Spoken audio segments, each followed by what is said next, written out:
We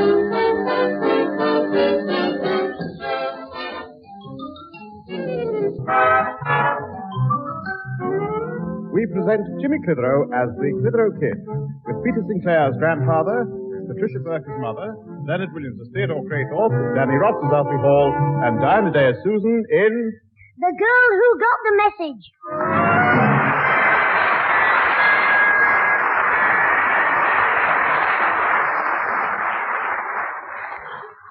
Jimmy, will you stand still for a wee minute while I'm talking to you? Well, Mr. Whittle's waiting for me next door. I should have been there 10 minutes ago. Never mind Whacker Whittle. Now, I've got to go out, Jimmy. But I've had strict instructions from your mother. Well, do as she says. When you're at the Rose and Crown, as soon as you feel like singing Annie Laurie, come home.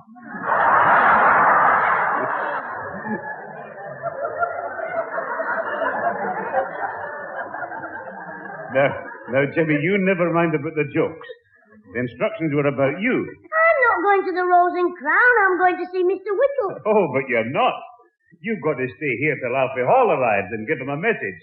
Then you can go next door and listen to Liverpool's Billy Liar all night. Oh, Mr. Whittle's dad was going to let me have a look at his ships that he made when he was a lighthouse keeper. He's dead clever, Grandad. They're all in bottles. Oh, that's not clever. Anyone who's been to sea knows how to do that. I bet you couldn't. Of course I could. You see, all you do is to empty the bottle, hold the ship down, push it in, and pull a little string to raise the sails. By the time you empty the bottle, you wouldn't be able to find the ship. Now, that'll be enough of that. Hello there, is young Jim in? Yes, come in, Mr. Whittle. Oh, it's you, Whittle. Hello there, Pete. Well, it's a broad, bricked, moonlit, nicked the dick. As you whiskey swillers say. Now, Whittle, just before you Hey, start... what's up, Jim? I thought you was coming over to see the old fella's boat. He doesn't like to be kept waiting. You see, he's getting on, you know. And he gets a bit cantankerous. You want to try rubbing it with embrocational.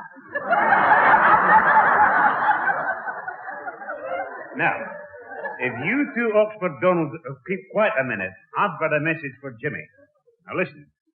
When Alfie Hall gets here, tell him your mother had a phone call from Susan to say she's working over. And he is to ring her the minute he arrives here to find out what time she'll be home. Your mother was dashing out, so she passed it on to me, and I'm passing it to you. Then I pass it to Alfie and he heads it in. Well, anyway, now don't forget to tell Alfie. Well, I'll be getting away now. And don't you go next door till Alfie Hall arrives. Remember? Well, goodbye. Bye, Grandad. Cheerio, Jock. I might see you later. Well, Jim, it's a bit of a nuisance having to wait for Alfie. Ooh, he's a dope the way he chases after our Susan. He's like a little soft puppy. It's the wonder he doesn't run and fetch your slippers in his mouth. Don't be hard on him, Jim. That'll be Susan's pet spaniel now. I'll let him in. Watch what you say, Jim, or he might bite. You ain't none but a hound dog. You ain't none. Hello, Jim. Hello, Alfie. Oh, come in. Yeah, thank you. Wipe your paws on the mat. You all right? It's Susan, then. I've got some bad news for you, Romeo. Juliet is doing a bit of overtime. So you'll have to sit on your own balcony. What? Hello there, Alfie. How's Trix? Oh, all right, thanks. Jimmy, what did he say about Juliet? Susan, I mean. She's working overtime and she wants you to phone her up. But if I was you, I'd run for it now while you've got the chance, before Dracula's daughter can get her hands on you again. Oh, now, Jimmy, don't you be calling Susan names to me in front of me back behind her face. I mean, behind my face, in front of her face at the back, in front of my beak. Did you think it's going to rain? No, but I should keep your cap on. Why? It'll give you something to do with your head. What do you want to know about the rain for? Because if it's going to rain, I'll go down to Susan's office with her umbrella, then she won't get wet. She's been all wet for years. Oh, you're a big mug, you are. Fancy going all that way to keep the rain off a blooming girl. You'll think differently when you're grown up. Oh, man, look after the girl. Now, Alfie, that's not true everywhere. Out east, they have a different way of going on. There, the ladies is just chatterleys. In places like Mesopotamia, the kings there is called sultans, and their wives is sultanas. What What are the kids, raisins? Yeah, but they're not like our girls. What? They're not like our girls. What? Them sultans always pick the best-looking Judies around. And the Judies do themselves up lovely with lipstick, powder, and all them cosmeticals. Of course, the eyes are the things the men go for most. So these birds spend hours doing up their eyelashes with that cascara. But those foreigners, they have more than one wife, don't they? Oh, aye. They're what you call polymigus. Polly what? No, that's a word you wouldn't understand, Jim. It means they have two wives. There's words for all numbers if you know them. I mean, if a bloke has one wife, that's monotony. And if he has two, that's polyagony. And of course, if you've got a dozen, that's trigonometry. You know what? Trigonometry is like arithmetic. You know, multiplying and that. Well, Nat, there's bound to be a bit of multiplying when the sultan's got a dozen wives.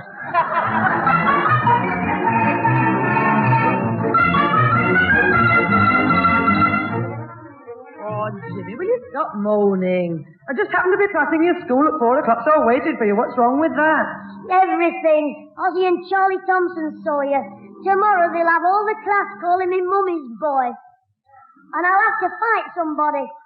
You'll do no such thing. Anyway, even if the others call you Ozzy, won't he? He's your pal. I hope he does. Ozzy's the only one I'm sure I can beat. Like me, your class is full of little hooligans. Oh, heck, hurry up, Ma'am. Come on. What's the sudden rush for? Blooming Shirley Peters is just crossing the road. I'm not dashing away from Shirley. She's a very sweet child. But she's a girl. If Charlie Thompson sees me talking to a girl as well as you, oh, I've really had it then. Don't be so stupid. Ma'am, anyone in the Black Hand Gang seen out with a girl has to crawl on his hands and knees in front of all the others. That's a silly thing to do. It's painful as well. The rest of the gang follow you wearing football boots. Hello, Mrs. Clitheroe. Oh, hello, Shirley. Hello, Timmy. Hello. I was wanting to see you, Jimmy. Well, now you know what to look like. You'd better go home.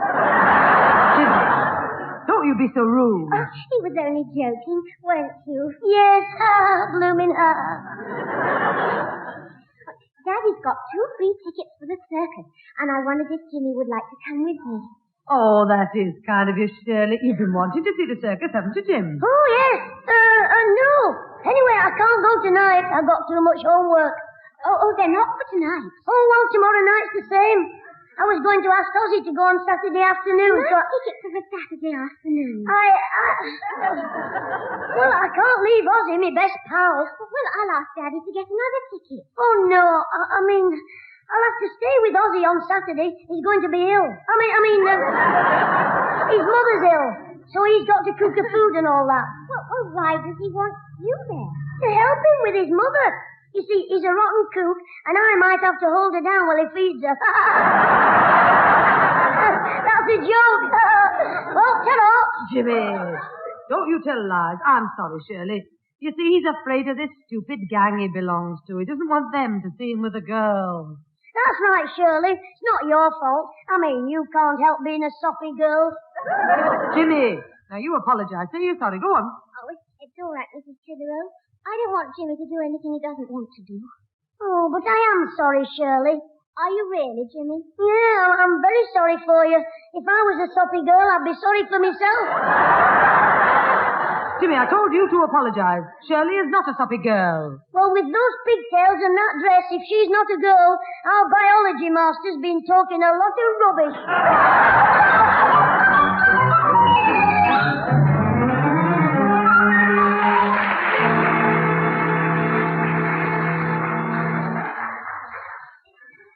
They'll not stop me going to the circus. Anyway, it'll be easier to get in on Friday afternoon. Come on, Ozzy. Hello, is that Higginbottom's? Oh, hello, Mr. Higginbottom. Can I speak to your Ozzy, please? He's digging up some worms in the garden. Hasn't he had his tea yet? Oh, no, Mr. Higginbottom. I'm not trying to be clever. It's just that the lads always call Ozzy Brainy Bird. Clever, you know. Yes, I'll hold on. Hello? Is that you, Sparrowleg? Hey, your dad's in a bad mood. What's wrong with him? Has he been eating your mother's cooking again? All right, I'm only joking. Listen, we're going to the circus. You and me. Tomorrow afternoon. I know it's Friday. We're going to play truant. There's no lessons tomorrow afternoon. We're rehearsing for prize day. Yes, we'll be stuck in the hall all afternoon yodeling nymphs and shepherds. Nymphs and shepherds. You know, nymphs and shepherds. Come away, come away, come away. That's when the two black sheep will leave the fold and nip off to the circus. Yes, you and me.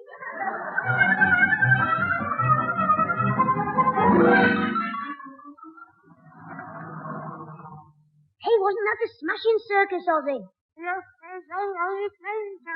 you finished eating yet? You've been stuffing all afternoon. Your mother's expecting you to come home from school hungry. She'll have your tea waiting for you in the trough. Hello there, James. Oswald. Hello, Mr. Craythorpe. You're home from work early? Yes, I dodged away a little early. I'm playing truant. Sorry, that's funny. Oh, you clock, get on with your dinner, and I'll give you a mouthful of knuckles for afters.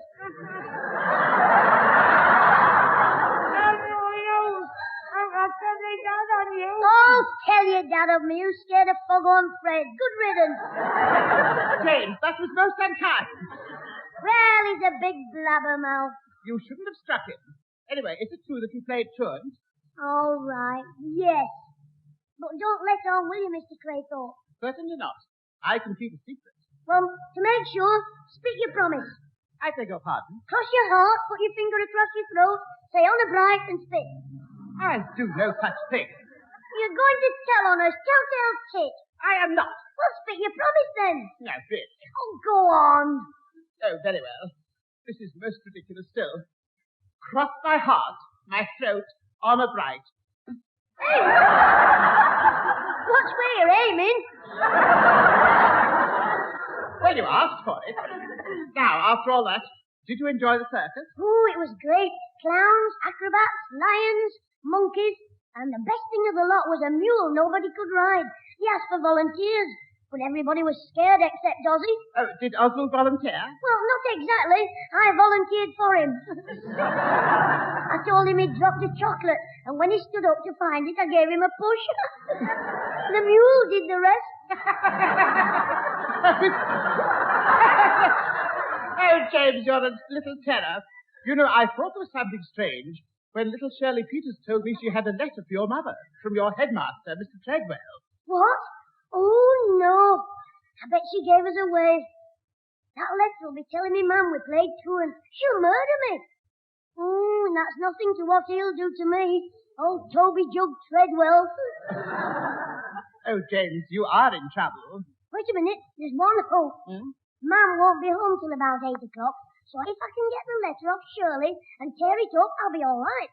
But Toby Jug, Mr. Treadwell, will still deal with you severely on Monday. Not if I take a letter on Monday from my granddad saying I was ill. But your grandfather wouldn't write that. No, I've got to find a mug. But who? What do you like at forging in Scotch?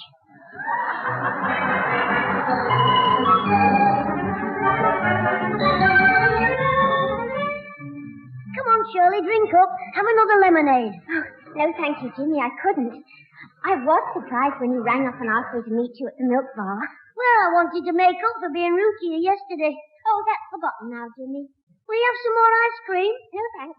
But you have some. Well, I don't know. Oh, go on. What we've had up to now has only cost me 2 shillings, so I've still got 1 and 6 left. Righto, then. But next time we live it up, the treat's on me. Oh, thanks.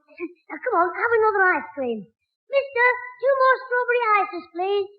Oh, all right. You are kind, Jimmy. Oh, that's all right. You'd better give me that other 1 and 6. Thanks. I was just wondering whether you'd do me a favour. Of course I would. Well, would you give me that letter you've got from your mum and never mention a word to anybody? Well, I would, Jimmy. Oh, good. But I haven't got it. Well, don't sit there stuffing your face. Go and get... would you mind getting it for me, please? Sure. Well, I can't. I called at your house and gave it to Susan. She put it in her handbag. What? You mean I've been sat here risking my reputation for nothing? Mister, cancel one of them strawberry ices. Miss Clueless of 1961 is leaving.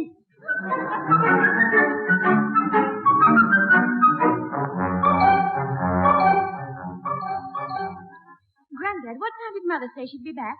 Oh, about 8 o'clock, Susan. Oh, well, I'd better wash up the tea things for her. No, Susan, leave it to me. You sit down and relax. I'll do the washing up in your handbag. In the kitchen. What's the catch? But there is no catch. You're getting very considerate about Susan all of a sudden. Oh, well, she's got the letter. She's got the message. She's very clever. You can't fool her, you know. No, you can't. What are you up to? Nothing, Susan. I was just thinking, when you live with your sister and see her every day, you forget how beautiful she is. And looking at you reminds me, we've got no soap powder. Jimmy, what are you blathering about? The washing up, Grandad. I'll nip out for the soap powder before the shop shuts. I'll just borrow the money out of Susan's handbag. You leave that handbag alone, and we've got plenty of soap powder, 4 packets of it, enough to wash your neck clean. Oh, jolly good, eh, Grandad? Ooh, when Susan cracks her jokes, she reminds me of Billy Bunter, especially from the back. What was that? I said, why don't you go in the back garden with Grandad? The fresh air would do you both good. Not me, Jim. I'll be popping up from a fresh air later on. Oh, yes, I forgot. Still, it's a funny place to get fresh air. The smoke room at the Rose and Crown. Now, look, I'm only going down there because of a few empties to take back. Take 'em in our Susan's handbag. What do you keep talking about my handbag for? Oh, it's a word I've got on the brain. And I keep saying it. When our history master asked me what animal took with him over the house, I said, a handbag.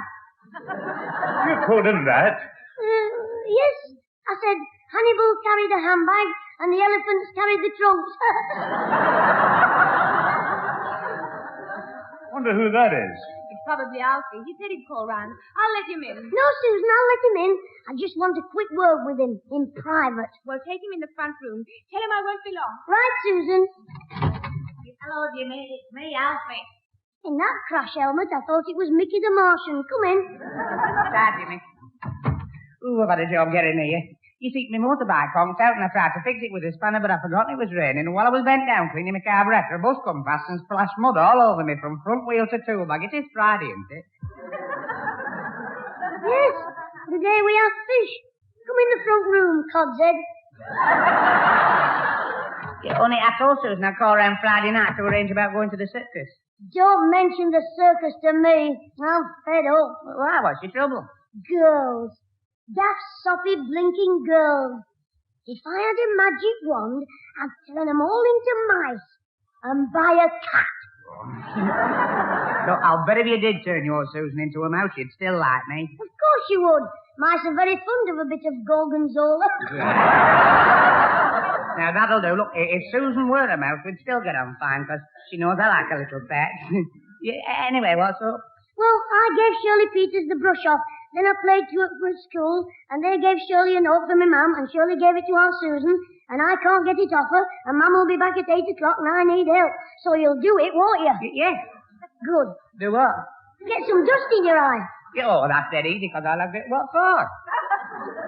So you can ask Susan for the mirror out of her handbag and whip the note. Oh, actually, yeah, but what note? Look, just get the handbag off her. I'll do the brain work. Jimmy. What? Where can I get some dust? Just tilt your head to one side and shake it. Look, you don't need any dust. You just pretend you've got some in your eye. Are you in here, Alfie? Oh, look out, she's here. Hello, Susan.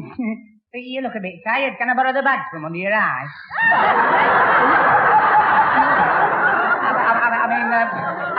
I've got some dust in my eyes. Oh, dear, let me see. Tilt your head back. But Susan, I'm all right. Now then, Alfie, keep still. I'll just go and get a handkerchief. Ask her for the mirror, you clock. Oh, all right. Here we are. Now then. You can have the mirror, you clock. Keep still. I'm going to probe under your eyelid. Oh, which one is it? It's the one in your handbag. What are you talking about? Look, leave him alone. He can get it out himself. All he needs is your handbag and the sugar tongs. Look, you're after my handbag for something, but you're not having it. Oh, well, keep your rotten old handbag. It suits you, especially your face. It's crocodile skin. That doesn't. I'll smack you for that. Get off! Ow, dear! Alfie, do something. Clout it with the piano or something. You cheeky young monkey. Here, now, stop it, you two. Susan, what are you doing? I'm teaching my delinquent brother some manners. It's time he learned to behave like a gentleman. Oh, listen to the Duchess of Dishwater. She thinks she's everybody just because she drinks a tea with a little finger stuck in the air. Now, that'll do, Jimmy. Now, your mother's just been on the phone. You've got to go to Theodore Craythorpe's and ask him to come round here. Oh, Grandad, I can't go now. I've got something important to do. Jimmy, do as you're told. Tell Theodore he's to bring the books round for the Women's Guild Social Committee. Now, off you go. Oh, all right, I'll go. But if my mum gets back before me, tell her there's a very simple answer to the whole thing. If I could only think of it.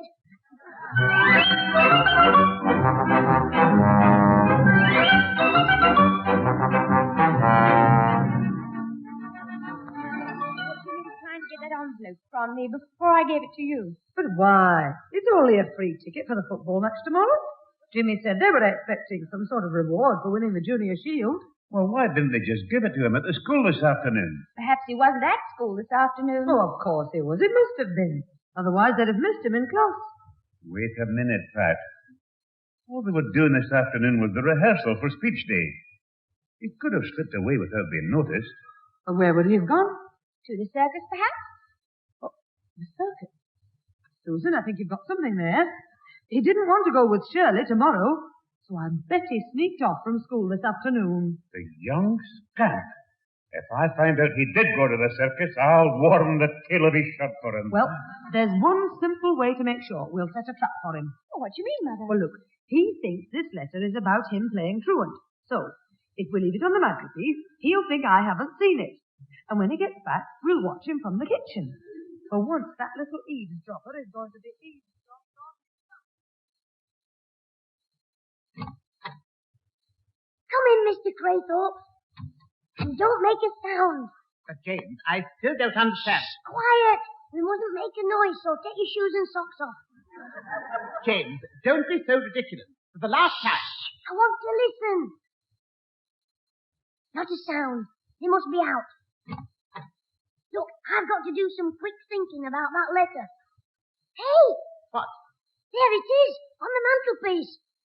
Mum can't have read it yet, so all I've got to do is to get... Hello, Jim? Oh, Grandad. Did you have to sneak in like that? It's all right, Mr. Craythorpe. You can come out from behind the sofa. Sorry if I startled you, Jim. Theodore, what would you playing that creeping in like that? Well, Mr. Sinclair, I was going to... You didn't want to waken anybody, did you? Yes, that's right. But it's only just turned 8 o'clock, Theodore. We don't go to bed that early. Quite. I mean... The dog. It was the dog I didn't want to waken. We haven't got a dog. Haven't you? Oh, of course. But you used to have one. That's right. It left home the day after Grandad had his bagpipes mended. Jimmy, now stop telling your fibs. Well, now, you're both here. We can have a nice, cozy little chat, can't we, Jimmy?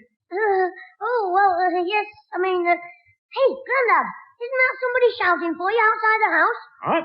I never heard anything. Well, I'm sure I did. And I'm sure Mr. Craythorpe did, didn't you? Didn't you? Yes, I thought I heard something. Yeah, that's right. It could be your pal, Mr. Barnes, asking if you want to go fishing. Well, I wonder how he expects the fish to bite in the pitch dark. He's probably got some glowworms. Grandad, why don't you make Mr. Craythorpe a cup of tea in the kitchen? All right, I'll do that.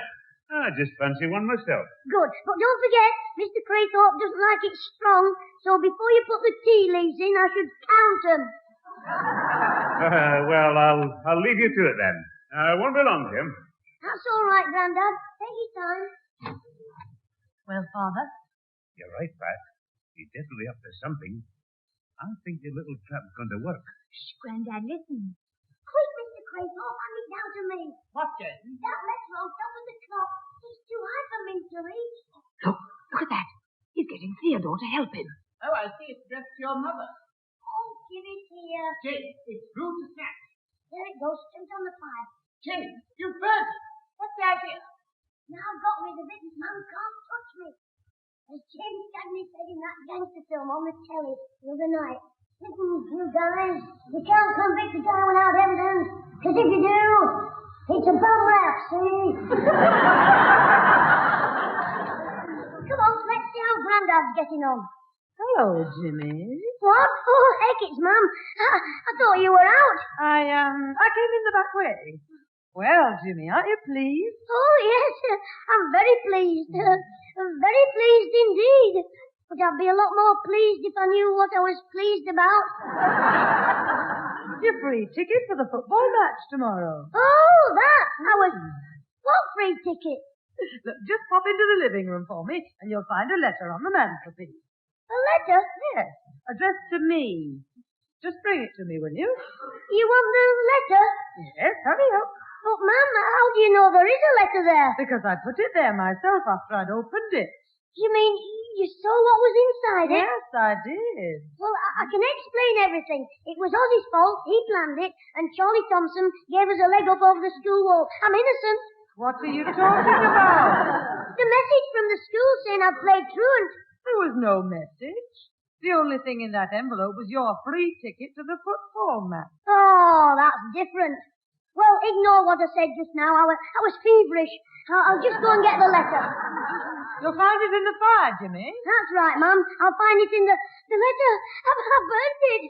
I burned the letter with the ticket in. Mr. Craythorpe, you gave it to me. You let me burn the letter. And you, Mum and Grandad, you were spying on me, and I burned the letter with the ticket in the letter. I burned the letter with the ticket. Pat, I think he's burned the letter. I took the ticket out of the letter. Here it is. Oh, it's all very well telling me now that when I've burnt it, but I haven't burnt it, have I? Everything's all right. Yes, well, perhaps this will stop you poking your nose into other people's private mail. Aye, you'd have far too much prying for a boy of your age. Me? Prying? Well, listen who's talking. The two snoopers from behind the kitchen door. Peeping Pete and Keyhole Kate.